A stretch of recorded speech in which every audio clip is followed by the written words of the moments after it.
The display on your Samsung refrigerator gives you access to a plethora of amazing features. Follow along with this video to learn the basic controls of your display. Keep in mind that displays may vary depending on refrigerator models. One of the first things you may wish to do is set your desired temperature on the display. To do this, simply touch the freezer button. Now continue to press this button until you've toggled to your desired temperature option. The process is exactly the same for your refrigerator. Simply press the fridge button and toggle to your selection. You'll find that fridge temperatures range from 46 degrees Fahrenheit to 34 degrees Fahrenheit, and freezer temperatures range from -8 degrees Fahrenheit to 8 degrees Fahrenheit.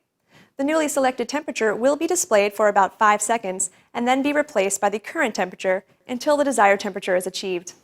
You have many energy-saving functions as well.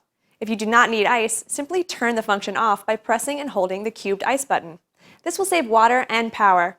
Also, you have an alarm that will sound if the door is left ajar for too long to save on energy costs. To enable this, simply press the alarm button on the display. You'll find an energy saver button on the display as well. When you press this to enable the feature, a power cord will appear. This means your Samsung refrigerator is now operating at a higher level of energy efficiency to save you power and lower costs. Your display also has several options for dispensing ice. Select the crushed option to have tiny crushed pieces of ice. Select the cubed option for more traditional cubed ice. And select ice off if you no longer need ice production. Note that your refrigerator will not produce ice if the ice off option is enabled. Some models may have just one ice type option button, which allows you to toggle between all three options instead of selecting different buttons. Always make sure to alternate frequently between crushed and cubed ice to avoid common problems like ice dispenser jams and water leakage.